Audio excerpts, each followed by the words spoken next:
저탄고지로 자신감 있게 세상 사는 이야기 저자세 팟캐스트.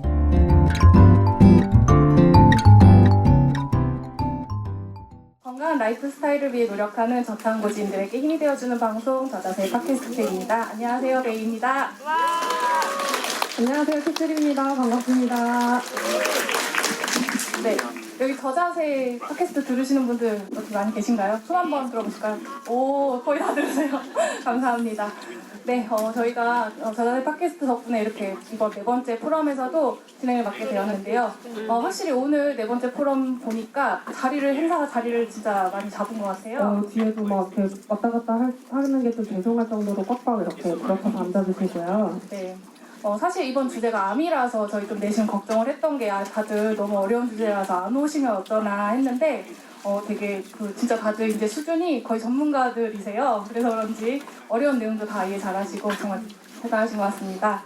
그러니까 지방에 누명한 지 지금 2년이 훨씬 넘었는데도 아직도 열정이 막 가득가득하신데 그걸 이제 뛰어넘어서 지식 수준이 진짜 너무 무서워갖고 아까 앞에 있는데 선생님들 약간 절레절레 하시는 거 제가 봤거든요. 질문 시간에. 그 정도로 이제 막 여러 가지 이슈에 대한 토론도 정말 뜨겁게 하시고 저탄고지 안에서 진리를 찾으시려고 노력하시는 게 아닌가 하는 생각이 듭니다.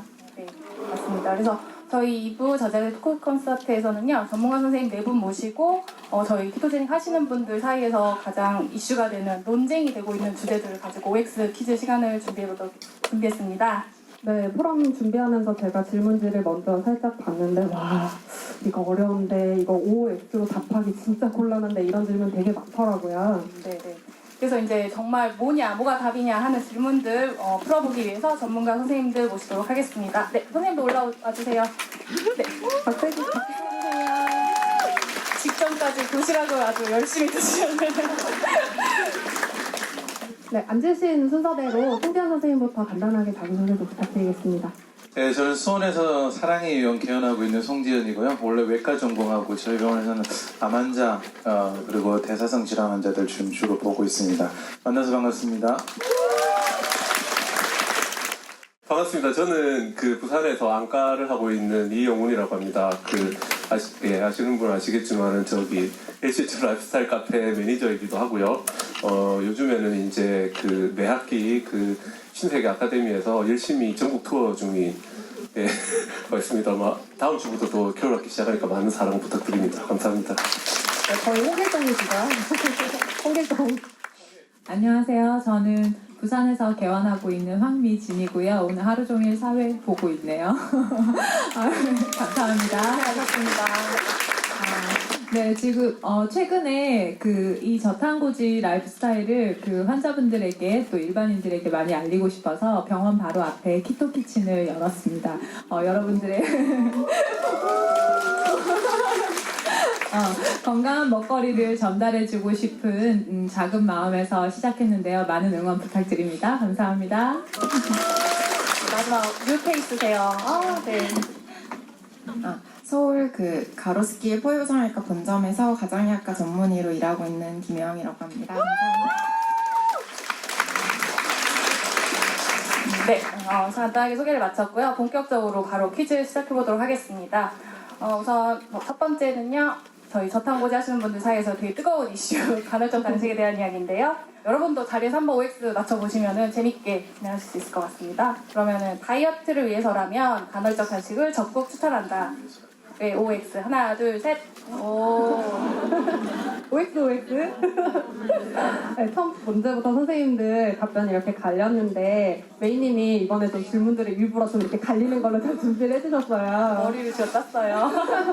네, 그럼 그렇다에 O 들어주신 황미진 선생님께 먼저 여쭙겠는데요. 다이어트를 위해서라면 간헐적 단식을 적극적으로 추천하는 이유에 대해서 좀 알려주세요. 여러분들 많이 알고 계시겠지만 간헐적 단식, 단식은 우리 많이 손상되어 있는 미토콘드리아를 회복시켜주는 중요한 방법이죠. 그리고 장 대사에도 도움이 되고 장내 환경도 개선해주는 역할을 하기 때문에 저는 적극적으로 추천을 하고 있는데요.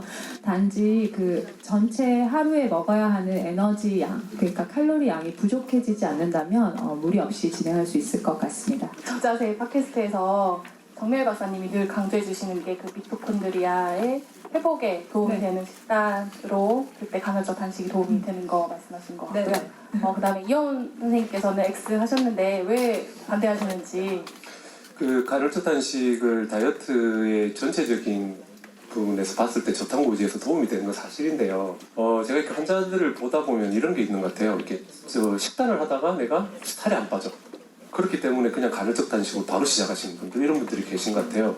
미리 그런 것들에 대한 사전 준비가 안 돼 있고, 이 모든 단식은 저탄고지 케톤 상태가 내 몸에서 어느 정도 돌아갈 때 의미가 있거든요. 근데 그런 거 생각 안 하고 무작정 이제 들어가게 되면 이거는 간헐적 단식이 아니고 저칼로리식이 될 수 있어요. 그래서 그런 것들 때문에 대사가 오히려 망가질 수 있기 때문에 몸 상태를 보고 하는 게 좋을 것 같고요. 그래서 컨디션이나 이런 것들이 더 중요하고, 그리고 억지로 난 살을 빼야 돼 이러면서 간헐적 단식하고 나서 점심 때 폭식하시는 분들 계세요. 그렇게 할 바에는 그냥 단식을 하지 말고 새끼 꼬박 드시는 게 훨씬 좋다고 생각합니다. 간헐적 폭식을 조심하셔야 될 것 같고, 그리고 저탄고지도 그렇고 모든 간에 자기 몸 상태를 먼저 살펴보고 시작하는 게 제일 중요할 것 같고요.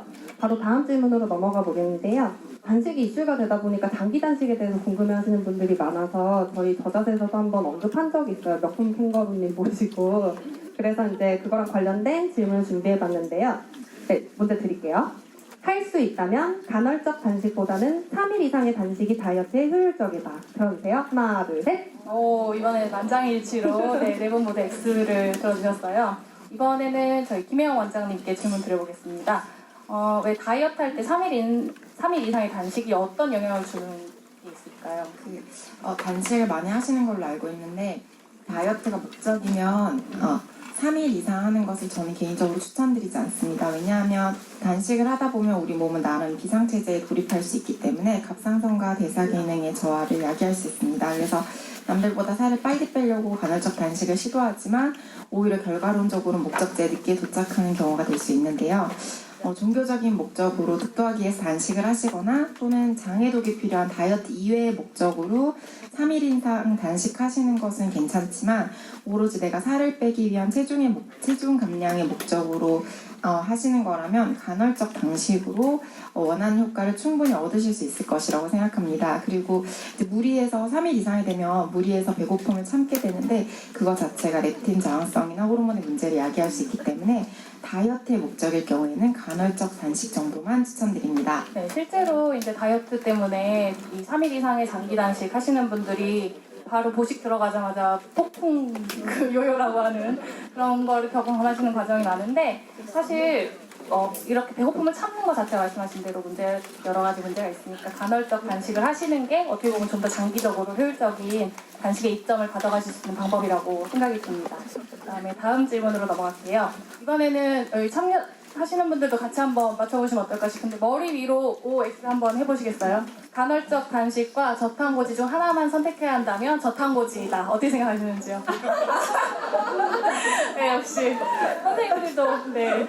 아니, 이 자리에 모이신 분들 다 키토인들이셔가지고 거의 다 들어주신 것 같은데, 아니 물론 우리가 이제 저탄고지인들이니까 여기서 이렇게 다 같이 만장일치 무슨 종교 모임처럼 오래 들었기는 한데, 그래도 과학적인 이유가 워낙에 명확하니까 선생님들 다 오래 들어주신 게 아닐까라고 생각을 하거든요.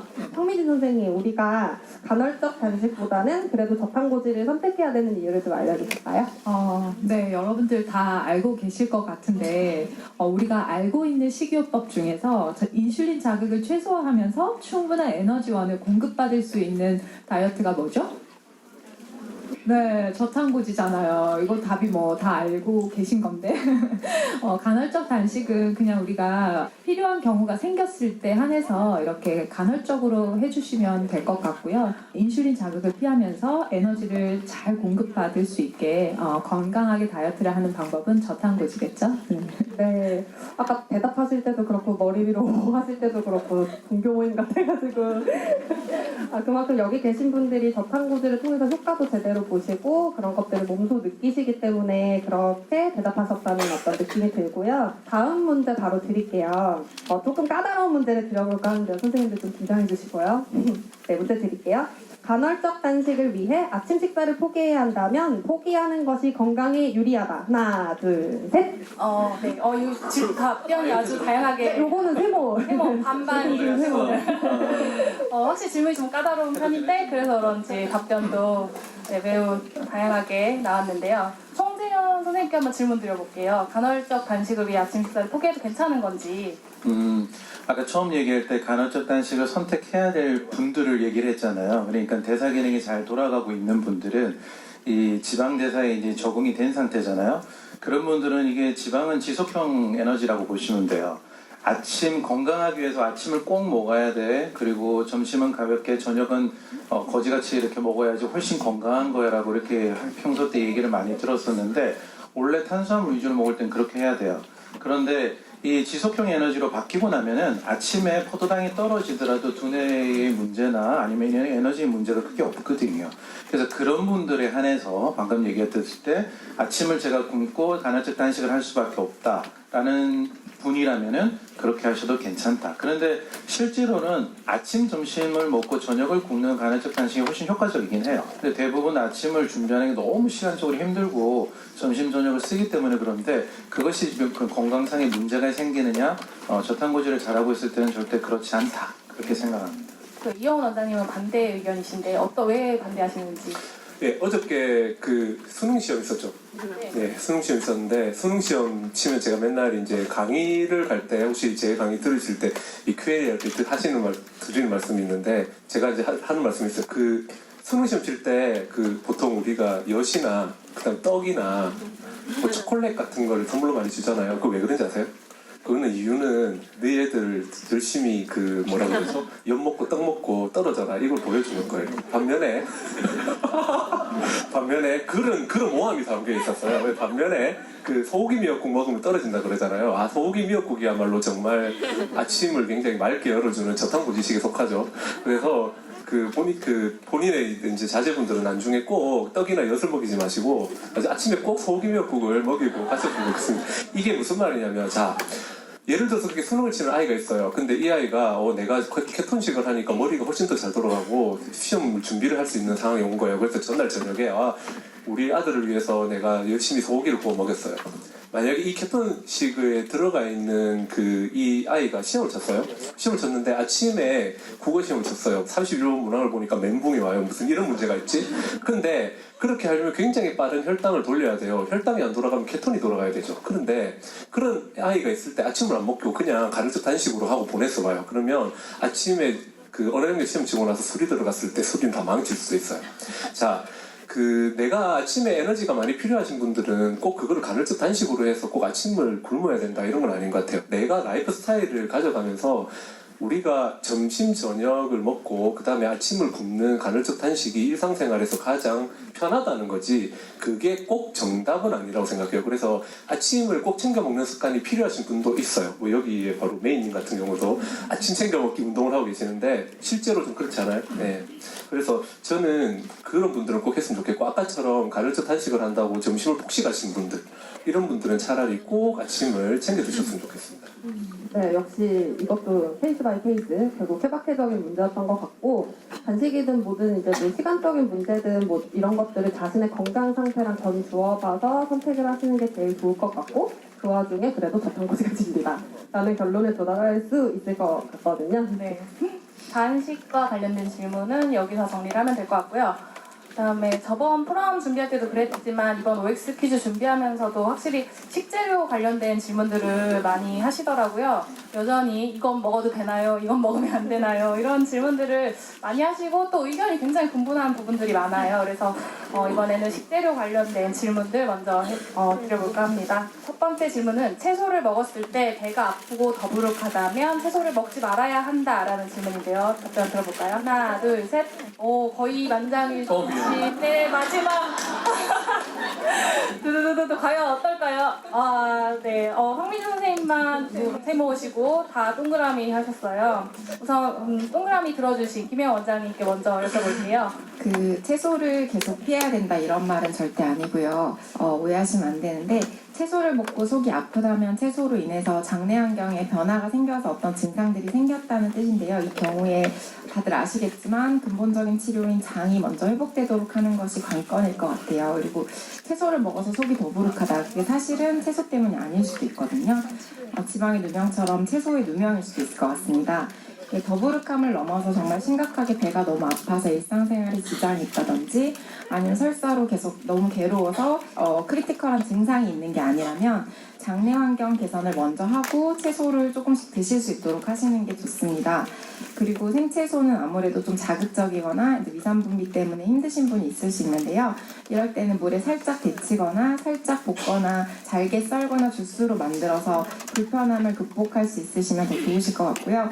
채소 자체가 나쁘다고 생각하시면 안 되고 채소 자체는 되게 좋은 섬유질과 파이토케미칼의 공급원으로서 장내 유익균에 우리가 그렇게 중요하게 생각하는 프리바이오틱, 유익균에 좋은 먹이가 되고 장내 환경 회복에 도움이 되기 때문에 선택이 가능하다면 좀 비싸더라도 유기농 채소를 드시고 더부룩함이나 통증의 원인이 될 수 있는 농약이나 미세먼지를 충분히 씻어서 드시는 방법으로 꼭 드시는 걸 시도해 보시라고 말씀드리고 싶습니다. 네, 역시 무조건 먹으면 안 된다라는 의미로 오를 들어주신 건 아니었던 거고요. 반면에 현미지 선생님 세모 들어주셨죠? 왜 그런지 이유를 좀 설명을 부탁드릴게요. 김혜원 선생님께서 제가 하고 싶은 말 다 하셨는데 아니 이게 채소를 먹고 배가 아프면 먹지 말아야 한다라는 질문이어서 제가 꼭 그런 건 아닌데 싶어가지고 세모 들었거든요. 채소를 먹고 속이 더부룩하면 진짜 말씀하신 것처럼 장 문제가 있는 거잖아요. 그래서 장 치료를 하시고 채소를 드셔라 라는 뜻으로 그 일시적인 기간 동안 약간의 제한, 증상의 완화를 위해서 약간의 제한을 할 수는 있지만 결국은 우리가 채소를 먹어야 한다는 그 이야기 하고 싶어서 세모 들었었어요. 네, 하나만 좀 첨가하면 그걸 이제 포도맵 다이어트라 그러거든요. 장에 문제가 있는 분들이 이제 이 채소 종류를 먹으면 가스가 생겨가지고 자극이 돼요. 그 자극을 줄이고자 하는 것 때문이기 때문에 뭘 첨가하고자 하면은 보통 제한하는 기간을 3주에서 8주 미만으로 프리바이오틱스이기 때문에 그 정도로 제한해서 빨리 장을 치료하고 그 다음에 채소를 다시 섭취를 해야 된다는 거죠. 네, 결국에는 채소를 먹으면 배가 아프니까 절대 먹지 말아야지 이런 식으로 비결되는 게 아니고 기승전장, 맨날 저희가 강조하는 기승전장 장 치료가 먼저 우선이 돼서 장내 환경을 먼저 만들어 주신 다음에 채소는 많이 드시면 될 것 같습니다. 네, 다음 질문으로 넘어가도록 하겠는데요. 그동안 포럼에서도 계속 거론됐고 저자세에도 한번 나왔었던 문제예요. 여전히 계속 궁금해하시는 문제라 이번에도 한번 넣어봤는데요. 문제 드릴게요. 탄수화물 급원으로서 현미보다 백미가 좋다. 하나, 둘, 셋. 송재현 선생님만 동그라미 하셨어요. 백미보다 현미가 좋다고 하신 이유가 궁금한데요. 튀고 싶어가지고. 방송을 아시는 분. 다 X할 것 같아서. 오늘 이제 저도 전제를 좀 두고 싶은데요. 아마 탄수화물을 먹어야 된다는 상황 이렇게 얘기했을 때 이미 건강 상태가 안 좋은 분일 것 같다는 생각이 들어서 그래요. 그래서 만약에 이제 저탄고지를 하고 케톤 시기를 하는 분들은 좋을 텐데 그렇지 않고 대사 기능이 너무 떨어져 있고 문제가 있는 분들 같은 경우는 탄수화물을 조금 먹으면서 우리가 몸을 관리를 해야 될 경우가 있잖아요. 그런 분들한테는 현미 먹었을 때 대부분 너무 힘들어하세요. 그 현미 자체가 소화도 힘들고 거기에 독성들도 있고 이러다 보니까 장애 건강에 나쁜 분들한테 해가 되더라. 그런 분들한테 오히려 양은 적지만 백미를 쓴다든지 아니면 백미를 적게 미간가루를 뿌린다든지 여러 가지 방법을 이용해서 해보니까 오히려 그 시기를 좀 잘 넘긴다는 거죠.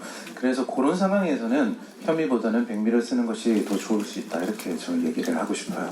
그러면 이것도 약간 일시적으로 하시는 처방 같은 건가요? 네, 그렇습니다. 그러면 대략 어느 정도 하시는지? 보통 저는 이제 케톤 상태를 유지하는 걸 너무 좋아해요. 그러니까 그래가지고 보통 그럴 때 보면은 이제 탄수화물이 필요하고 많이 용량이 꽤 필요한 용량을 볼 때는 저희가 치료할 때 보니까 2달에서 석 달 정도. 면은 그 다음 단계를 넘어가고요. 그 다음에는 쓸 수 있는 것들이 복합 탄수화물이잖아요. 그러니까 전분류가 좀 들어있는 뿌리 채소들, 우엉, 비트, 이런 것들이 또 많이 있거든요. 그런 채소들을 통해서 탄수화물을 섭취하는 게 제일 건강한 방법인 것 같아요. 네. 이제 나머지 세 분 선생님의 왜 X라고 하셨는지 그 이야기를 들어봐야 되는데 황미지 원장님께 한번 들어보겠습니다. 뭐 우리 회장님께서 이미 다 이야기하셨는데 자꾸 뒤에 나한테 그래서 답변을 다 해주시네요. 네, 뭐 일부 장이 안 좋으신 분들에게 백미가 좋은 경우도 있지만 저 역시 그런 처방의 일환으로 그렇게 사용하고 있고 일반적인 경우에 백미보다는 복합 탄수화물인 현미가 더 탄수화물 근원으로는 우세한 것 같고요. 제가 일반적으로 추천드리는 거는 이런 백미든 현미든 어떤 쌀 종류보다는 그 뿌리채소 위주로 권해드리고 있어요. 그 꼭 요즘에 오시는 분들 보면 그 최강의 식사에서 쌀밥 이야기가 좀 나와서 그런지 몰라도 저탄고지 하는데 꼭 쌀을 먹어야 된다고 생각하시는 분들이 계세요. 저는 그거는 정말 아닌 것 같고요. 이왕이면 밥빵면부터 끊는 것부터 시작하는 게 저탄고지라고 생각합니다. 그래서 그거는 꼭 한번 좀 생각해 주셨으면 좋겠어요. 앞서 질문 나왔었던 그 채소랑 좀 비슷한 것 같아요. 기본적으로 채소를 섭취가 저희 몸에 장점이 많지만 근데 어쨌든 장에 문제가 있을 때는 채소류를 일시적으로 제한하듯이 복합 탄수화물이 우리 몸에 장점이 많은 거는 사실이지만 또 우리 장이 안 좋을 때 장점을 얻지 못하고 오히려 단점이 부각되기 때문에 장이 건강해질 때까지 아까 말씀하신 거 보면 뭐 2달에서 3달 정도 그 시간 동안 일시적으로 백미를 섭취하고 채소 섭취도 제한하고 그렇게 장 치료를 하는 거잖아요. 그래서 궁극적으로는 장 기능이 정상화돼서 채소도 현미도 잘 소화시키는 몸이 되는 게 가장 중요한 것 같습니다. 이번에도 핫한 질문인데 좀 전에 이영 선생님 최강의 식사 거론해 주셨는데요. 이것도 최강의 식사 때문에 자꾸 이렇게 강조가 되는 게 아닌가라고 생각을 하면서 이번에 저는 왠지 좀 만장일치가 나올 걸 예상하면서 문제를 좀 드려보고 싶은데요. 건강을 위해서라면 방목한 소나 닭, 달걀 등을 먹어야 한다. 네, 들어주세요. 하나, 둘, 셋.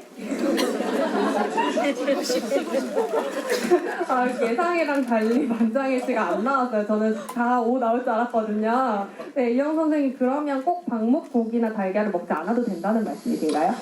그 우리가 건강이라는 본주를 우리가 얼마 정도까지 건강해야지 건강하다라고 생각할 수 있을지를 한번 생각해 보는 게 좋을 것 같아요. 뭐 어떤 사람들한테서는 물론 뭐 유기농으로 키운 달걀, 뭐 자연 방목, 그다음에 닭, 그다음에 이제 도토리나 뭐 이런 것들을 먹고 자란 돼지고기, 그다음 목초를 먹고 자란 소, 그것도 뭐 아주 좋은 환경에서 뭐 뉴질랜드나 이런 데서 자라는 이런 것들을 먹으면 좋을 수 있겠죠. 뭐 당연히 좋을 수 있을 것 같습니다. 반대로 붉은색 육류에 대한 누명들이 그 곡물을 먹은 문제라든지 여러 가지 문제들이 다 있을 수 있어요. 근데 건강 입장에서 물론 그런 분들도 있을 수는 있을 것 같아요. 하지만 우리는 탄수화물을 많이 줄이고 그런 것들이 더 중요하다는 걸 먼저 생각했으면 좋겠어요. 항상 그 인슐린 저항성에 대해서 문제가 있는 사람은 육류를 먹더라도 일단 탄수화물을 줄여내는 게 중요하고 그 다음에 가공식품을 먹는 것보다는 자연의 음식을 먹는 것 자체가 중요하죠. 그 다음으로 생각해야 되는 거는 오히려 우리가 육류를 먹을 때 예를 들어서 그런 게 있어요. 뭐 그라스피드로 만든 뉴질랜드산 그라스피드 찜이 있는데 얘를 두껍거든요. 그걸 막 구워서 먹어요. 게를 그렇게 먹는 거랑 그 다음에 그냥 일반 목장에서 나오는 한우 소고기들 그냥 삶아서 수육으로 먹어요. 어떤 게 건강할 수 있겠어요? 그러니까 이게 식재료를 어떻게 먹느냐에 대한 것도 문제예요. 또 유통 과정에서 오랫동안 우리나라로 넘어오는 과정에서 그 변질이 되어 있는 여러 가지 어떤 수입 음식들 그런 것들하고 우리나라에서 이 땅에서 태어나서 바로바로 공급되는 신선한 육류들 또 그런 것들도 생각을 해야 되는 문제거든요. 그러면 무조건 자연 방목소가 좋다 이렇게 말하기는 좀 힘든 부분인 것 같아요. 그래서 꼭 이것들이 맞다고 생각하기는 좀 어려운 것 같습니다. 네. 근데 제 경우에는 좀 비용적인 측면도 고려하지 않을 수는 없는 것 같거든요. 방목소 달걀 너무 먹고 싶은데 주머니 사정이 허락을 안 할 때가 있단 말이에요. 많이들 공감을 하실 텐데. 그래서 이제 김혜영 선생님께 한번 여쭤보고 싶어요. 오해 한 표 주셨는데 어떻게 생각하시는지 설명을 좀 부탁드리겠습니다.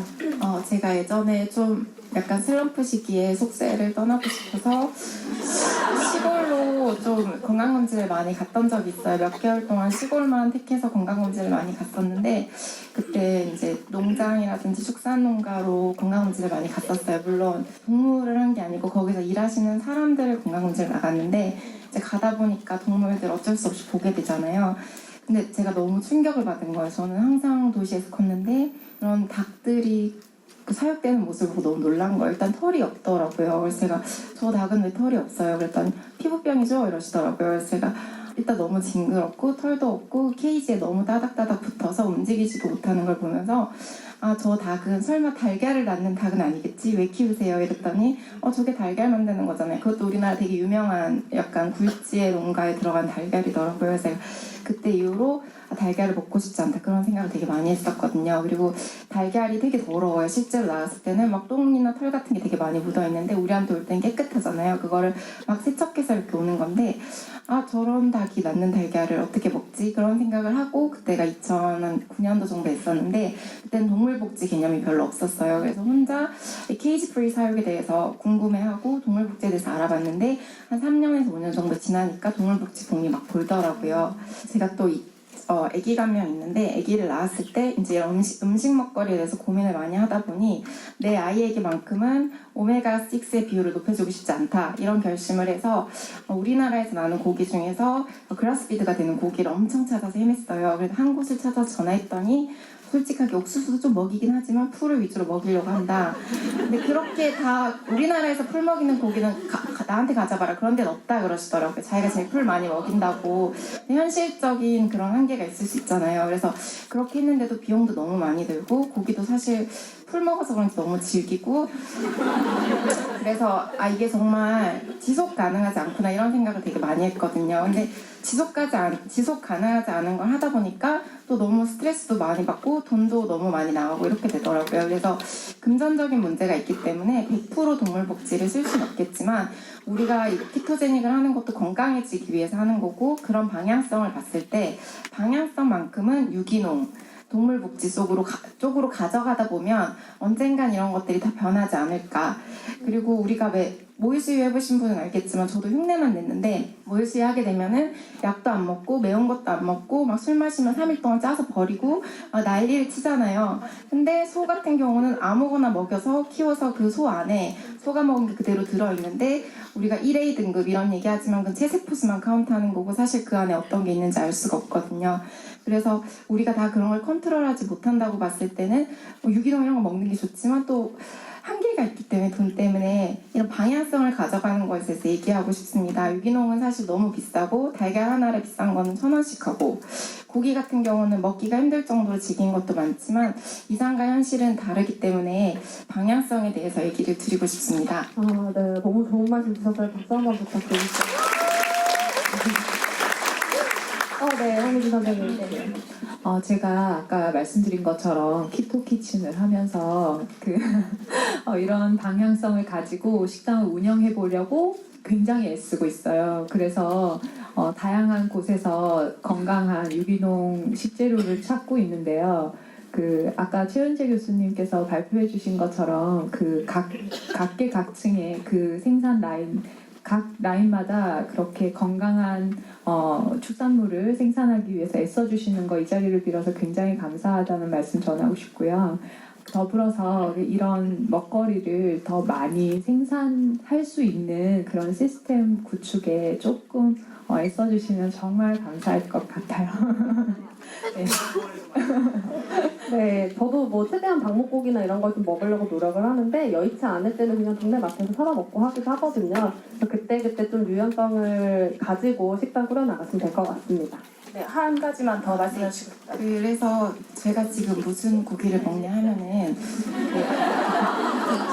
그러니까 제가 계속 그렇게 이제 방향성을 찾으려고 했는데 그게 현실적인 한계가 있어서 이마트에서 할인하는 거 그때 할인하는 거 골라서 그냥 편하게 먹고 있습니다. 그래서 건강하게 살 다 잘 빼고 있고요. 제가 다른 거는 다 이제 좀 바운더리를 풀었는데 계란만 그래도 아직 좀 감당할 수 있는 가격이라서 계란만 동물복지하고 나머지는 이마트 상품 먹고 있습니다. 저렇게 점검하신 표정으로 네. 좀 드시네. 사실 제가 이쪽에 저도 이런 동물복지나 이런 무항생제 이런 쪽에 관심이 많다 보니까 우연히 이제 농장 하시는 분이랑 만나서 이야기를 해본 적이 있는데요. 그거 어려워요? 그냥 풀어놓고 키우면 되는데 이렇게 말씀하시더라고요. 근데 왜 없나요? 왜 시중에는 이렇게 구하기 힘들고 비싼가요? 라고 질문을 했더니 찾는 사람이 없어서 굳이 그걸 해야 되는 이유가 없다고 말씀을 하시더라고요. 그러니까 결과적으로는 소비자들이 찾아야 그런 어떤 시장의 변화가 생기는 거고 어떤 좋은 사료들도 이미 다 준비가 되어 있고 저희가 원하고 저희가 계속 찾게 되면은 사실 농장 하시는 분들한테는 그게 어려운 일은 아니라고 하시더라고요. 그러니까 좀 뭐랄까요? 그 말씀하신 대로 저희가 매번 그걸 먹기는 힘들지만 어쨌든 이런 것들을 계속 찾아 나간다 보면은 시장 자체가 생각보다 빨리 변하지 않을까 그런 생각이 듭니다. 그리고 이제 다음 주제로 넘어가 볼게요. 많은 분들이 가장 궁금해하시는 부분인데요. 여기 계신 분들이 어떤 평생의 숙제 같은 내용이죠. 다이어트에 대한 이야기 해보겠습니다. 많이 기다리셨죠? 역시나 다이어트 궁금증이 제일 사실 많고 그런데 전부 다 퀴즈를 낼 수는 없어서 가장 질문이 많았고 또 이게 약간 이슈가 핫한 것들 위주로 골라봤습니다. 사실 이거 지난주 방탄커피 편에 나왔던 건데 한번 선생님들께 답변을 들어보도록 하겠습니다. 하루 한 잔의 방탄커피는 저탄고지 다이어트에 도움이 된다. 하나, 둘, 셋. 네, 이번에는 이영 선생님만 X 하셨는데요. 방탄커피가 어떻게 다이어트에 도움이 되는지 많이 궁금해하실 것 같은데 먼저 화민 선생님 의견 먼저 들어볼게요. 이것도 좀 일반적으로 다들 알고 계실 것 같은데 카페인이 우리 대사를 촉진하는 거 모두 다 알고 계실 거고 그 방탄커피 속에 들어있는 그 지방이 또 좋은 에너지원이 되잖아요. 네. 그리고 방탄커피 한 잔 먹음으로 해서 아침에 공복감을 또 달랠 수도 있잖아요. 그래서 이런 다이어트에는 도움이 많이 되는 것 같습니다. 네, 그럼 이영 원장님 왜 혼자 X 하셨는지. 근데 이거는 어저께인가 그저께인가 그 키토제닉 다이어트에 글에도 나왔던데요. 보니까 방탄커피는 증량템인 것 같아요. 실제로 증량템으로 사시는 분들 많으시죠. 그 방탄커피는 기전적으로는 아주 좋은 음식이라고 생각합니다. 근데 이제 제가 요즘 보면서 좀 안타까운 건 이제 올해 키토제닉 다이어트의 화두는 최강의 식사에서부터 시작된 것 같아요. 그래서 이제 모 연예인이 체중 감량템의 1등으로 방탄커피를 소개하면서부터 이게 시작이 됐던 것 같은데요. 그래서 이제 요즘의 저탄고지는 예전에 이제 우리가 그런 게 있거든요. 저기 라이프스타일 카페에 제가 만든 가이드도 있고 키토제닉 다이어트 카페에 가면 기초 강의실도 있어요. 근데 사람들은 전부 다 방탄커피를 먹고 시작해요. 그러면 우리는 식단을 하는 목적이 뭔가 이걸 물어보면 방탄커피가 주 화두로 시작이 되는 경우가 많은 것 같아요. 그래서 제가 환자분들한테 방탄커피를 좀 드시지 마세요 하는 분들이 계세요. 예를 들어서 유전자 유형상으로 포화지방을 많이 드시면 안 되는 분들이 계세요. 또 지방 대사가 잘 안 돼서 포화지방 섭취가 그렇게 도움이 안 되는 분도 계시거든요. 그리고 이제 그 유제품이나 이런 것들 때문에 유제품에 대한 알러지나 이런 문제 때문에 유제품을 줄여야 되는 분들도 계세요. 또 너무 이제 교감신경 활성이 심하다 보니까 카페인이나 MCT 오일을 줄여야 되는 분도 계시단 말이에요. 그런 분들이 다 있는데 제가 방탄커피를 좀 끊어보시죠 이러면은 어떻게 방탄커피를 안 먹고 저탄고지를 할 수가 있어요? 이렇게 저한테 반문을 하세요. 아까 전에 그거랑 똑같아요. 쌀밥을 안 먹고 어떻게 저탄고지가 되냐고. 그래서 이거는 좀 뭔가 잘못된 상식이라는 거를 알려드리고 싶어서 제가 과감하게 그렇게 X로 이야기를 했습니다. 네. 사실 제가 2015년도부터 키토제닉이라는 걸 접해서 해봤는데 그때부터 방탄커피는 먹었었거든요. 이제 저 같은 경우는 맛있어서 먹었는데 횟수로 만 3년 넘었는데 이제 조금 제 몸에 지방 대사가 되는구나라는 느낌이 들어요. 그러니까 방탄커피를 마셨을 때 뭔가 손발이 따끈따끈해지면서 열감이 도는 느낌이 이제야 조금 도는 거 보면은 사실 많은 분들이 필요 없는 지방의 섭취로 방탄커피를 드시고 계실 수도 있다는 생각이 들더라고요. 그러니까 저 같은 경우는 꾸준히 하면서 이제 조금 몸이 좋아져서 그걸 느끼는 거고 그게 만약에 방탄커피를 드시면서 막 딱히 좋은 점을 모르겠는데 하면은 정말 한번 끊어보시는 것도 나름 좋은 기회가 아닐까 생각이 들어요. 네. 우리가 이런 저탄고지를 해보면 이렇게 일반적으로 도움되는 것들은 이렇게 많은 상식, 이런 썰 이런 걸로 다 들으실 텐데요. 다 각자의 몸이 다르잖아요. 그래서 한번 시도해 보시고 본인의 몸이 일반적인 상식과 다를 때에는 본인의 몸에 어떤 일이 벌어지고 있는지 제대로 한번 잘 살펴보고 적용을 하시는 것이 좋겠습니다. 지방대사도 마찬가지죠. 방탄커피가 지방대사 못 하시는 분들한테는 해로울 수도 있죠. 네, 그렇습니다. 그리고 다음 질문으로 넘어갈게요. 네, 이것도 나름 굉장히 핫한 많이들 웃으시네요. 네, 키토 베이킹은 다이어트에 방해가 될까요? 네, 들어볼게요. 하나, 둘, 셋. 저 요즘 키토 베이킹에 푹 빠져가지고 저한테는 너무 슬픈 결과인데 방해된다는 의견에 김영 선생님 말고는 모든 선생님이 그렇다고 대답해 주셨거든요. 슬프네요. 저 지금 굉장히 슬퍼요. 키토 베이킹 맨날 해가지고 쿠키 맛있다고 먹고 있는데 네, 송지현 선생님 왜 방해가 되는지 설명을 좀 해주세요. 베이킹 업체가 와 있었는데 그죠? 점수 따야 되는데 제가 하고 싶은 거는 사실은 습관의 문제인 것 같아요. 그러니까 다이어트를 하는 때는 저희들이 이제 키토제닉이라든지 LCHF를 권하는 이유 중에 하나는 라이프 스타일을 바꾸자는 거거든요. 그래야지 비만이 되거나 문제가 오는 것이 질병으로 가는 전초 단계의 모습이니까 그래서 우리가 이때까지 살아왔던 모습을 바꾸고 새로운 습관을 가지자라는 건데 사실은 베이킹에 계속 머물러 있는 분들은 내가 빵을 먹던 습관을 버리기가 힘들어서 머물러 있는 분들이 너무 많아요. 그러면은 돌아갈 분들이 좀 많아요. 저희가 이제 치료하다 보니까 왜냐면은 옛날에 달달한 빵만큼은 맛있지는 않거든요. 건강하죠. 좋긴 한데 옛날에 먹던 그 정도의 빵은 안 돼요. 그러다 보면은 이게 다이어트 효과가 좀 미진하고 뭐 하려면은 에휴 이래가지고 베이킹 또 정성을 다 썼잖아요. 그런데 나는 이만큼 노력했는데도 불구하고 안 돼. 다이어트 효과가 오히려 없어. 그러고는 이제 돌아가는 분이 너무 많더라는 거죠.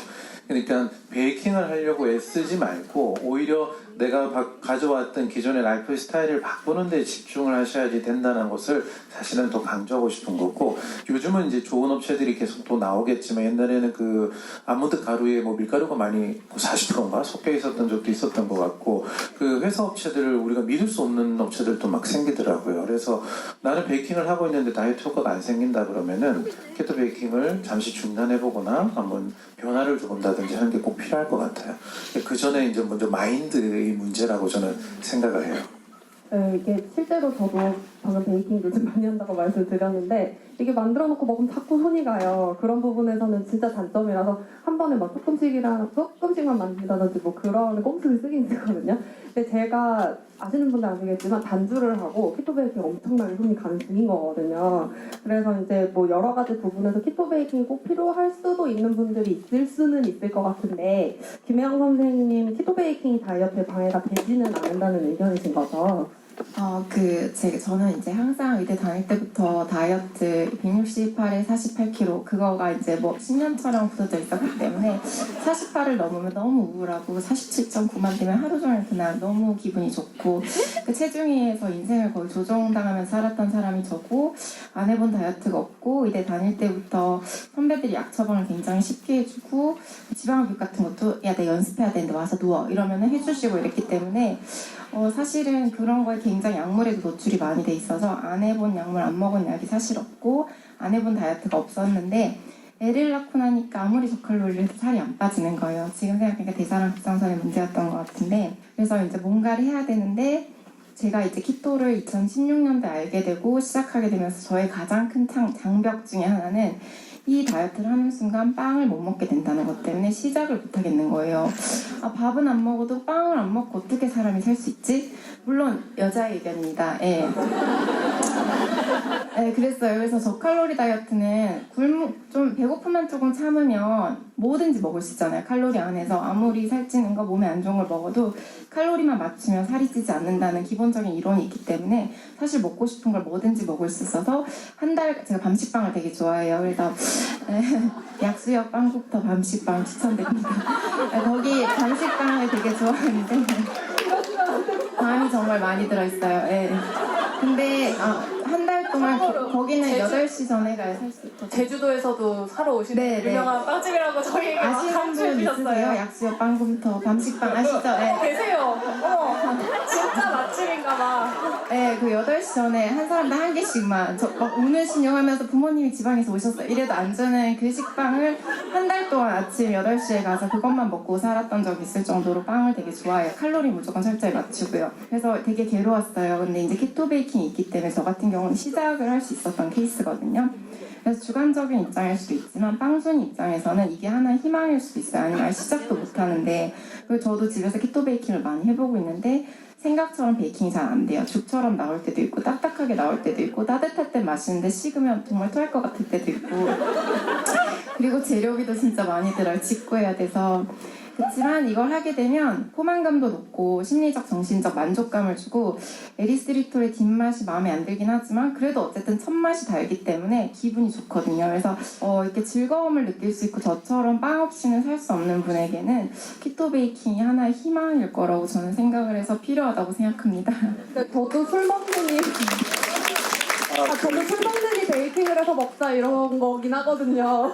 저기 잠시 그 말씀 여기 김혜영 선생님 잘 모르시는 분들도 계실 것 같아서 잠깐 제가 소개해드리면 저탄고지 하신 지 한 3년 정도 넘으셨고요. 지방의 누명 이전부터 하셨고 지금 계시는 성형외과 아시는지 모르겠지만 우리나라 핫한 연예인들이 다 들락하는 성형외과입니다.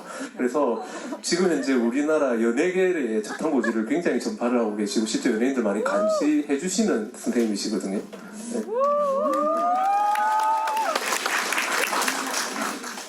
두 분 뭔가 처음에 말씀해주신 송재 원장님 의견이 너무 묻힌 것 같긴 한데 네.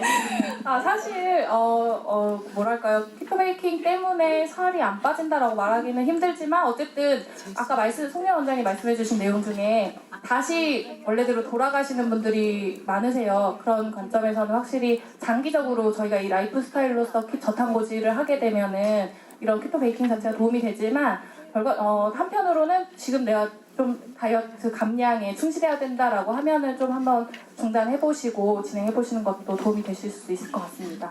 네, 이제 베이킹 얘기가 나왔으니까 이제 필연적으로 따라붙는 유제품에 대해서 문제를 드려봐야 될 것 같거든요. 네, 문제 드릴게요. 다이어트를 위한 저탄고지에서는 초기에 유제품을 제한해야 될까요? OX판 들어주세요. 예, 진짜 카페에 제일 많이 올라오는 문제 중에 하나죠.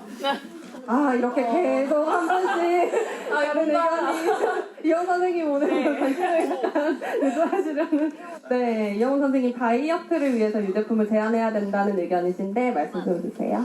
제 말에 다 공감하시죠? 아닌 것 같은데요? 사실 제한이라기보다는 이제 소량 섭취로 바꾸면 좋겠다는 생각은 들어요. 근데 유제품은 확실히 과량 섭취했을 때 이게 뭔가 증량으로 가는 원인들이 좀 있는 것 같습니다. 첫째, 유제품 너무 맛있어요. 그래서 일단 한 번 먹으면 끊임없이 들어갑니다. 제 환자 중에는 제 강의 때 들으신 분 계신지 모르겠지만 아이스크림을 너무 좋아해서 그걸 버터로 전환을 해서 하루에 버터를 반 개 내지 하나를 꼭꼭꼭 드시는 분이 계셨어요. 그리고 저한테 오셔가지고 선생님 저 한 달에 하루에 버터를 너무 맛있어서 버터 먹는데 버터는 저탄고지 음식인데 저 살이 안 빠지는 것 같아요. 그러시더라고요. 선생님 그 반개 내지 한 개라면 250g짜리 반개에서 한 개를 매일 드시는 거예요. 그래서 제가 뭐라고 했으면 안 찐 게 정말 다행이라고 제가 그렇게 말씀드렸거든요. 또 유제품은 생각보다 포만감이 별로 없어요. 그래서 포만감은 없는 반면에 뭔가 식탐을 부르는 그런 것들이 좀 있는 것 같아요. 또한 IGF-1이 또 있죠. 그래서 이런 것들은 어떻게 보면은 에스트로겐 우세증에 빠져가지고 있으신 여성분들이 되게 많으시잖아요.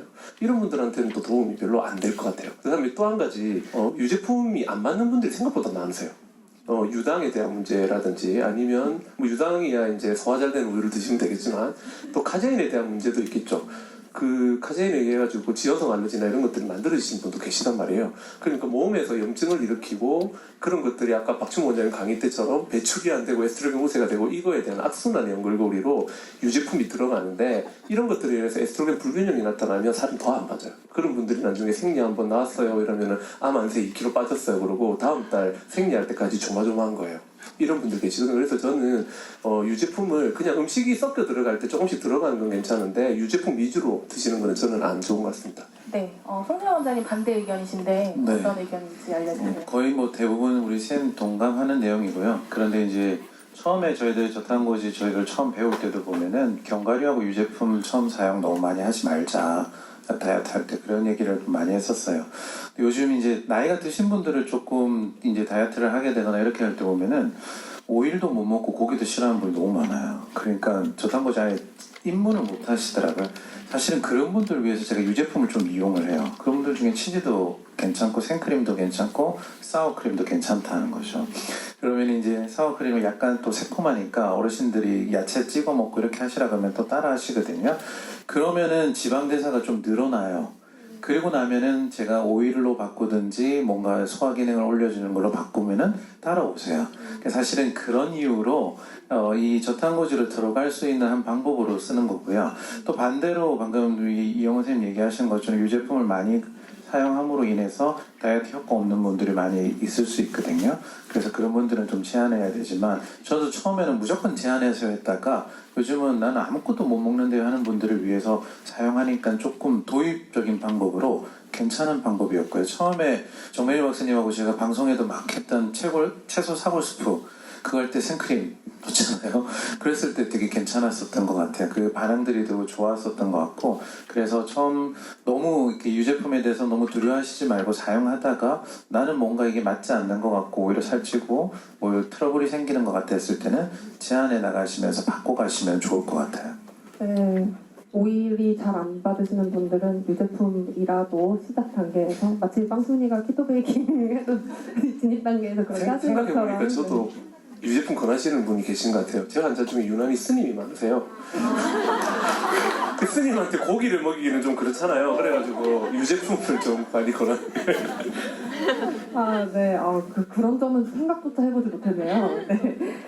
다이어트 질문 계속 이어가 보도록 하겠는데요. 다이어트에 영향을 미치는 요인이 꼭 음식만 있는 건 아니거든요. 그래서 다음 질문 드려보겠는데요. 다이어트를 위해서라면 운동보다는 수면이 더 중요하다. 네, 들어주세요. 하나, 둘, 셋. 만장일치를 계속 요모조모 피해가고 있는데 질문이 조금 까다로운 느낌이 있었던 것 같은데 김영 선생님 세모 들어주셨거든요. 제가 이걸 세모로 한 이유는 수면이 그러니까 중요하지 않다 이런 뜻이 절대 아니라 제 환자들 중에서는 스님은 안 계신데 밤을 새시는 분들이 되게 많아요. 동대문에서 일하시는 분들이 되게 많거든요. 그리고 스튜디오스나 3교대 간호사들 이런 분 여자분 제 고객들 거의 다 여자분들이시기 때문에 그래서 그런 분들한테는 아무리 수면이 중요하다 그러면 약간 짜증내면서 그럼 저보고 어떡하라고요 그러시거든요. 제가 그렇게 말 못하니까 수면이 다이어트에 굉장히 중요하긴 한데 그거 못하시니까 운동이라도 좀 하세요 이렇게 얘기를 많이 드리고 있어요. 그래서 수면 패턴이 많이 깨지시는 분들은 분의 낮 시간대 우리 일반적인 낮 시간이요 그분의 낮 시간대에 가벼운 운동이라도 하시는 것이 제대로 잘 수 없는 시간에 하는 수면의 질을 좀 높여준다는 연구 결과가 있어서 운동이라도 꼭 하라고 말씀을 드리고 그 운동은 당연히 다들 아시겠지만 식욕이 리바운드 될 수 있을 정도의 심한 운동이나 젖산을 만들고 활성산소를 만드는 정도의 운동이 아니라 일주일에 3시간 이내에 적당한 운동을 말씀드리고 있습니다. 그래서 교감신경 톤을 낮추고 쉴 수 있을 때 제대로 쉬고 그리고 본인의 잠 시간, 그러니까 대부분 낮이 되겠죠. 그럴 때 푹 쉬어서 밸런스 맞출 때 운동하시라고 설명드립니다. 네, 그러면은 이번에는 운동보다는 수면이 더 중요하다고 말씀하시는 선생님께 여쭤볼게요. 송재현 선생님께 여쭤볼게요. 네. 운동이 결코 안 중요하다는 건 아니에요.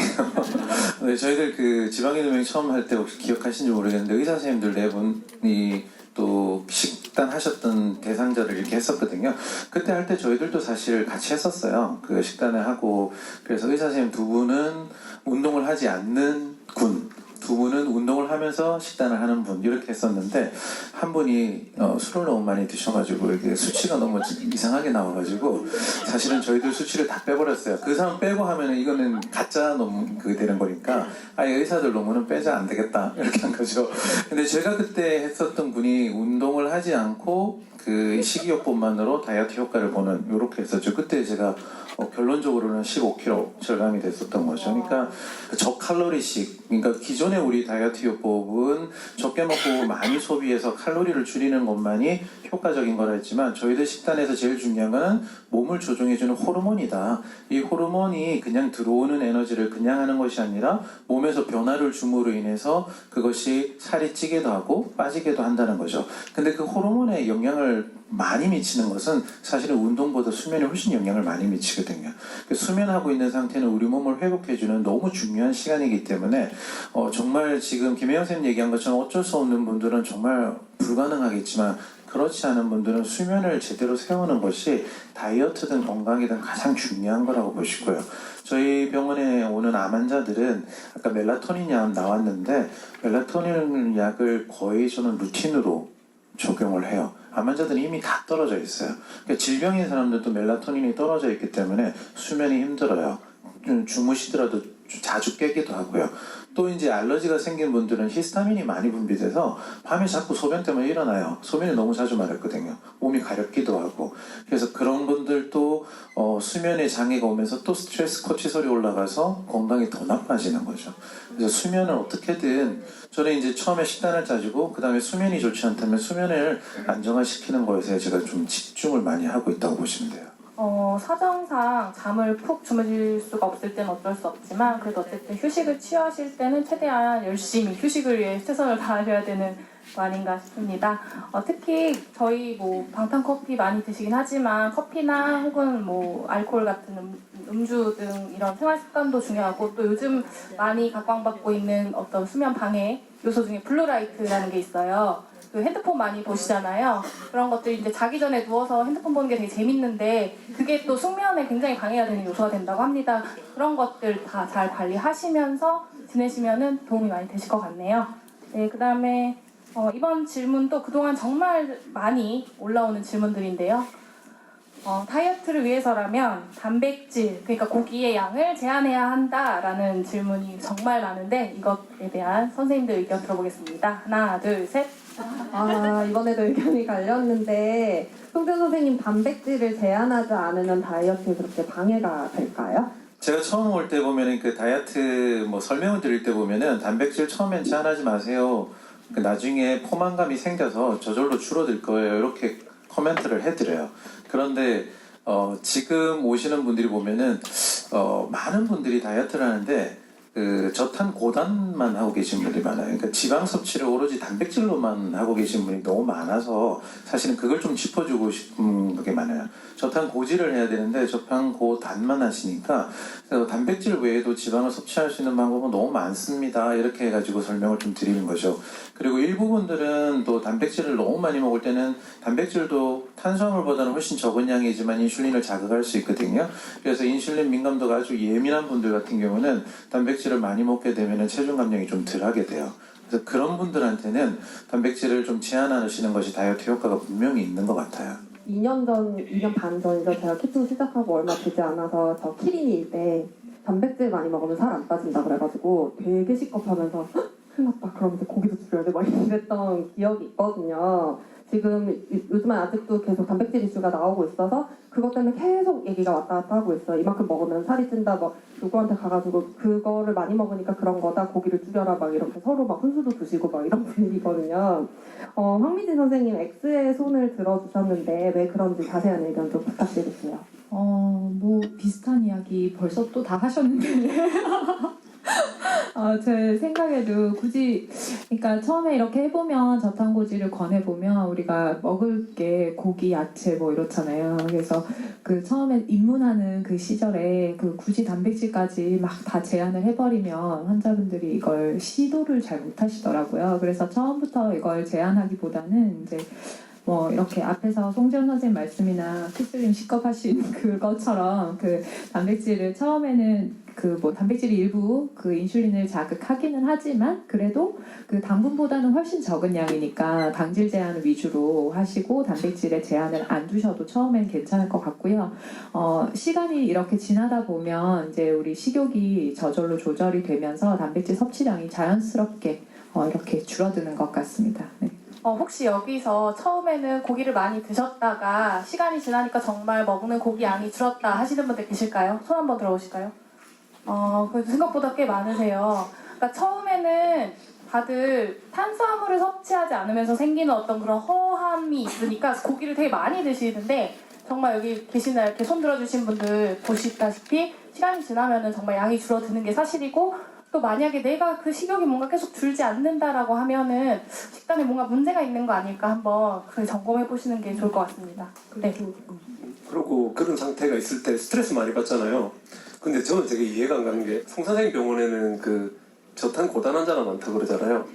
우리 병원은 저단 환자가 너무 많아요. 그러니까 단백질을 진짜 안 먹고 거의 지방만 먹고 오시는 분들이 더 많거든요. 그 버터 한 덩이 두 덩이 동네 차이인 건지 모르겠는데 근데 단백질을 어느 정도 챙겨 먹어야지 살이 빠집니다. 아시겠지만 요즘 최근 트렌드 자체가 단백질 충분히 먹자는 분위기고, 그 최근에 이제 선생님들이 모여서 만든 PHC 가이드라인에도 1kg 이제 1에서 1.3g 이상 단백질 섭취하라고 권장하고 있거든요. 그래서 단백질을 너무 안 먹는 것도 문제예요. 그리고 아까 전에 그런 일이 생겼을 때 스트레스 받고 이러면 뭐라도 폭식을 하게 되는 상황이 오는데, 저는 그때 지방 폭식하는 것보다 고기 폭식하는 게 낫다고 생각합니다. 지방이 졸졸 흐르는 부산 키토성지 부산. 네, 그러면 황희정 원장님 하시죠. 그리고 일부 환자분들의 경우에 이제 신장이 안 좋거나 이런 분들은 좀 제한을 하실 필요가 있을 것 같고요. 그 질소를 제대로 이렇게 해독해내지 못하시는 분들도 간혹 계세요. 그래서 그런 분들 같은 경우에는 이런 우리 미토콘드리아나 그 간 해독 능력의 회복이 우선일 것 같습니다. 네.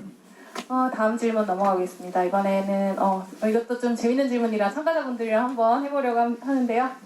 다이어트를 위해서라면 저탄고지를 해도 칼로리 제한이 필요하다. 네, 하나, 둘, 셋, 다 같이. 와. 지금 OX가 많이 갈려요, 근데 자리에서. O 네. 하셨다가 갑자기 우리 올라오는 거 X로 바꾸시는 분들은 네, 아니 선생님들은 진짜 오랜만에 만장일치 보여주셨거든요. 근데 객석도 근데 객석이 의외로 OX가 좀 바뀌어서 나왔는데 선생님들은 어쨌거나 X로 만장일치 주셨는데요. 김혜영 선생님 자세한 내용 설명 좀 부탁드립니다. 제가 이 다이어트를 처음 여러 가지를 다 해보다가 마지막에 안 돼서 이 다이어트를 알아내고 하기 시작했을 때 제일 이해가 안 됐던 개념이 칼로리 제한을 하지 않아도 된다는 개념이었습니다. 왜냐하면 여기 이제 과학에 보면 질량 보존의 법칙, 열량 보존의 법칙 이런 게 있잖아요. 들어간 만큼 내가 쓰든지 뭐 설사로 하든지 토를 하든지 먹든지 운동을 하든지 뱉어내야지 이게 또이또이가 되는 건데 왜냐하면 저희 환자 중에서는 토하시는 분들도 많거든요. 폭식증이나 여기는 없으시리라 믿지만 굉장히 그런 걸로 우울증이나 고통하시는 분들이 되게 많기 때문에 이게 먹으면 그거를 어떻게든 비워내야 된다는 강박증에 시달리는 분들 되게 많으세요. 그래서 저도 그게 되게 이해가 안 됐어요. 어떻게 마음껏 먹고 살을 뺄 수 있을까? 근데 기존에 이게 칼로리 인, 칼로리 아웃, 먹은 만큼 나와야지 살이 빠진다는 개념에 익숙하신 분들은 잘 이해가 안 되실 수도 있겠지만 저탄고지 다이어트는 칼로리 제한 다이어트가 아니고 탄수화물 제한 다이어트입니다. 탄수화물을 제한하기 때문에 탄수화물에 의한 인슐린 분비가 최소화되고 에너지를 지방에서 쓰는 사이클이 돌아가기 때문에 이전보다 충분히 먹어도 지방이 빠지는 경험을 하시게 되셔서 탄수화물 제한만 잘 하고 있다면 칼로리 제한을 하지 않아도 되는 다이어트라서 기존의 다이어트 배고프면서 굶주리면서 했다가 이 다이어트를 하시는 분들은 해방감을 되게 많이 맛보실 것 같은데요. 제가 왜냐하면 그 케이스였거든요. 저 같은 경우는 고기를 거의 안 먹고 살았어요. 고기를 먹으면 살이 찐다는 생각을 많이 해서 삼겹살이 너무 먹고 싶으면 삼겹살을 싸서 지방을 세로로 자르고 살코기만 먹고, 오겹살을 사면 지방살 그러면 지방 자르고 살 자르고 지방 자르고 길쭉하게 햄처럼 해서 그렇게 먹지 않으면 살이 찐다는 강박 때문에 계속 그런 식의 식습관을 유지했었거든요.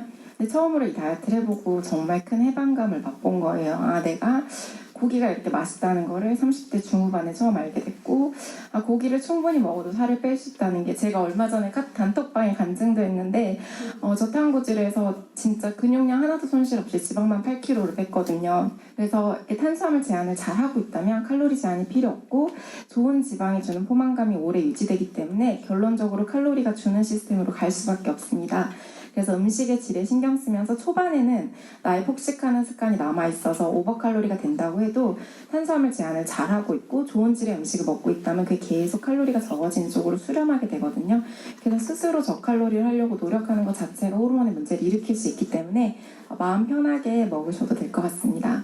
네, 저가 피린이일 때 아까 계속 피린 얘기 계속 하는데요. 제가 피린이일 때 그 칼로리 카운팅 개념을 반박하는 이 저탄고지의 그런 글들 보면서 진짜 심한 배신감을 느꼈거든요. 지금까지 살면서 정말 꼼꼼하게 칼로리 체크해가면서 나는 이렇게 칼로리를 줄여서 먹는데 왜 건강하지 않지 이러면서 계속 좀 약간 억울했던 입장인데, 이제 키토를 제대로 시작하고 이제 책을 보니까 칼로리 카운팅 개념 자체가 우리 몸에서 대사되는 거 전혀 고려하지 않고 열량계에 넣어서 때려서 나온 걸로 만든 게 칼로리 개념이더라고요. 그래서 되게 약간 배신감을 느꼈던 그런 기억이 있어요. 네. 근데 사실 베이스는 건강한 식단을 하고 있다는 전제 하에 이 말씀이 맞는 말이 돼야 될 것 같고요. 막 원푸드 다이어트처럼 하시는 분들이 간혹 계세요. 저희 특히 지방인후명 방송 초창기에는 삼겹살 다이어트로 잘못 알려지는 바람에 삼겹살만 드시고 막 삼겹살 국물도 막 국물이 아니라 그 기름 막 퍼드시고 그런 게 아니라 정말 밸런스 식재료를 여러 가지 골고루 밸런스 잘 맞춰서 드실 때 칼로리 제한 없이 드셔도 감량이 잘 되고 건강해질 수 있다는 이야기로 받아주셨으면 좋겠고요. 이제 OX 퀴즈 막바지를 향해 가고 있는데요. 질문 2개 남았네요. 이 질문 좀 분분하죠? 이 의견들이 어떠실지 궁금한데요. 한번 다 같이 풀어볼게요. 키토 인아웃이 반복되면 건강에 해롭다. OX 들어주세요. 이번에도 뭐가 들고? 네, 그래도 X가 많은 편이에요. 네. 선생님들은 X로 저희 만장해주세요. 만장일치고요. 이 질문 많이 헷갈려 하실 줄 알았는데 그래도 생각보다는 많은 분들이 X 들어주셨어요.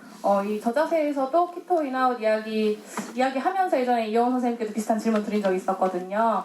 잦은 키토 인아웃이 건강에 어떤 영향을 끼치는지 다시 한번 이야기해 주세요. 사실 우리 저탄고지인들 말고 일반인들도 아시는 분은 아시겠지만 매일 키토 상태를 겪고 있는 거 아시나요?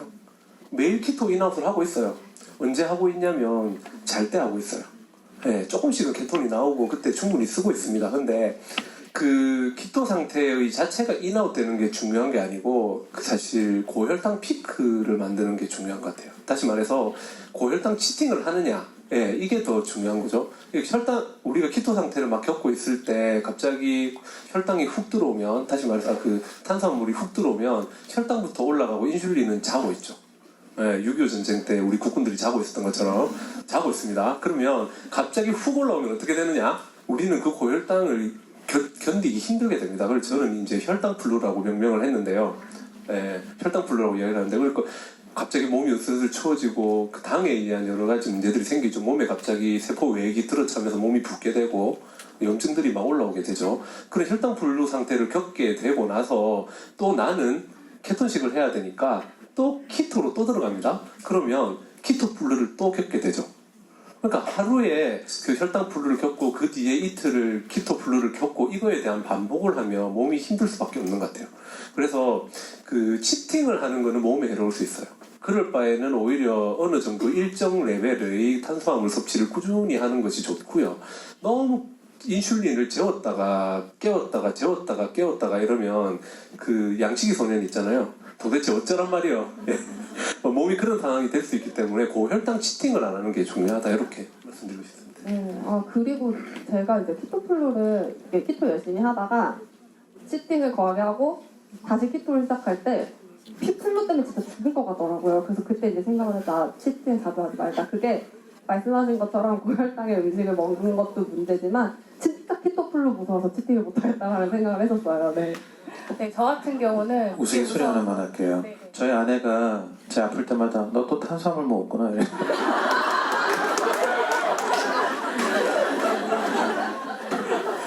그쵸, 무섭습니다.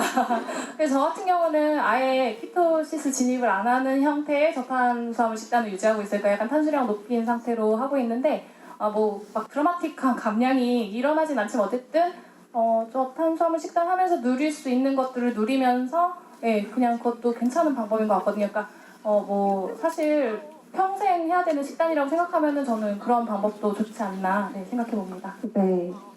이제 대망의 마지막 문제만 남았는데요. 이번에도 참가자 여러분들 같이 풀어주시면 되고요. 문제 드릴게요. 자기에게 맞는 식단을 찾기 위해서 지연성 알러지 검사는 꼭 해야 된다. 들어주세요. 하나, 둘, 셋. 오, 생각보다 오늘 객석에서 OX가 좀 많이 갈리네요. 저는 만장일치 나올 줄 알았는데. 네, 마지막 설명 송대현 선생님께 부탁드리겠습니다. 본인한테 맞는 음식을 이렇게 선택한다 이렇게 해서 지연성 알러지를 먼저 해보고자 하는 분들이 좀 있으신 것 같긴 해요. 그런데 저희들이 하는 지연성 알러지 검사는 사실 이분이 이미 장에 문제가 생겨서 그걸로 인해서 알러지가 유발이 된 음식들이 있는지를 보는 거는 검사를 보시면 돼요. 그래서 그 IgG4 검사를 하는 분도 있고 토탈 IgG를 검사하는 것도 있고 그것마다 결과 차이가 좀 다를 수도 있고요. 그 다음에 더욱 명확하게 하려면 사실은 급성 알러지, 그 다음에 IgG4, 그 다음에 토탈 IgG, 컴플리먼트 이렇게까지 다 해봐야 돼요. 그래야지 이제 찾아내는 거죠. 근데 처음에 특별히 장에 대한 증상이 없으시고 큰 문제도 없는데 꼭 이 식단 검사를 해서 그걸 해야 된다, 그건 아닌 것 같아요. 그래서 내가 이제 우리 한의에서 얘기하는 것처럼 체질에 따라서 음식을 선택하기 위해서 이거를 미리 검사를 하고 내가 식단을 들어가자 이렇게 하실 필요는 없는 것 같고요. 보통 그 제한해줘야 될 음식들은 이렇게 생각하시면 돼요. 내가 평소에 너무 좋아하거나 너무 갈망하고 있고 이거 끊으면 나 죽을 것 같고 이런 음식들이 주로 문제가 되는 음식들이라고 보시면 돼요. 그러니까 그런 음식들은 나한테서 좀 피해주면 그렇게 하고 저탄고지를 해나가면 좋을 것 같아요. 네네네. 그 지연성 검사 보통 검사하면 항상 많이 나오는 게 유제품, 달걀, 마늘, 뭐 토마토 뭐 이 정도 많이 나오죠. 그 다음에 뭐 아몬드가 나오는 경우도 있고 물론 밀가루도 나오지만 뭐 밀가루는 우리의 대상이 아니니까 일단 대부분 그렇게 한데 그러면 내가 보통은 이렇게 해요. 내가 살이 안 빠지는데 지연성 알레르기 때문에 그런 것 같아요. 그래서 그 지연성 알러지 음식을 가리면 살이 빠질 것 같다고 생각해서 그냥 유제품 알러지가 있냐 없냐, 달걀 알러지가 있냐 없냐 그걸 알아보기 위해서 지연성 알러지를 하는 분들이 대부분이거든요. 저는 그런 분들한테 이미 그러면 지연성 검사 하시기 전에 오시면 저는 이렇게 해요. 일단 유제품하고 달걀하고 마늘 끊어 보셨어요? 물어봐요. 그러면 그거를 먹어도 되는지 알아보러 왔대요. 그럼 제가 드디어 하는 말이 있어요. 저기 양성은 믿되 음성은 믿지 말자. 그러니까 음성 나와도 유제품이나 달걀은 조심해야 돼요. 왜냐면 지연성상의 음성이 나와도 급성에서 양성이 나온 경우도 있거든요. 그렇기 때문에 무조건 뭐 지연성 검사가 필수 이런 거는 좀 생각 안 하시고 내가 지연성 검사를 받아봐야 되겠다라고 하면 일단 흔히 나오는 검사상에 나온 게 몇 개 안 되니까 그거부터 줄여서 한번 살펴보자 하고 나서 혹시나 다른 음식물이나 장 상태가 문제가 있나? 보통 위산 문제하고 많이 관계가 되니까 그 저기 비니그의식이라고 하시나요? 그 식초물에 그 소금물 먹는 거 뭐 그런 거라도 좀 해보고 일단 위산부비 늘려보고도 계속 안 좋다 그러면 한번 검사 받아볼까 이런 식으로 접근하시는 게 좀 좋을 것 같습니다. 그리고 우리 그동안 먹어왔던 여러 가지 인스턴트 음식이나 이제 뭐 각종 그 뭐 밀가루 음식, 설탕 들어있는 음식들 때문에 그리고 또 스트레스 때문에 우리 장 점막들이 많이 손상되어 있잖아요.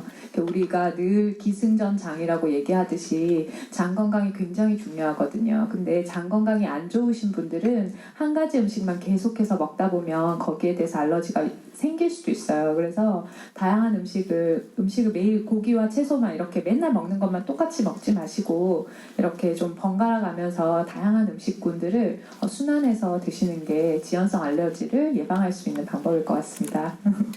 네. 지연성 알러지가 사실 거의 필수처럼 여겨지고 있는 상황이긴 한데 선생님들 의견 들어보면은 결국 달걀 유제품, 마늘 이런 것들 피하면은 굳이 안 해도 되는 검사일 수도 있겠다는 생각이 듭니다. 네, 저희 오늘 준비한 퀴즈는 여기까지입니다. 사실 더 많은 내용 담고 싶었는데 시간 관계상 여기까지 준비를 해봤고요. 많이 도움이 되셨는지 모르겠습니다. 네, 그리고 오늘 이제 귀한 시간 내주셔서 오늘 이 자리에서 좋은 답변해주신 매분 선생님께 박수 부탁드립니다.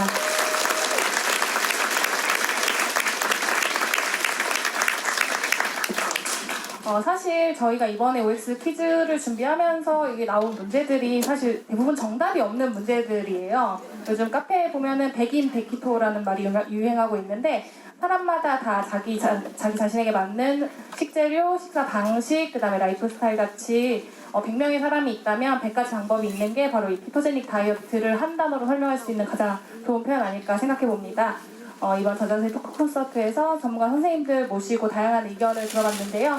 식단에 결국 정답은 없다는 점이랑 그다음에 내 몸 상태가 어떤지 그리고 그런 나에게 맞는 키토 식단이 무엇인지 파악해보는 시간 되셨으면 좋겠습니다.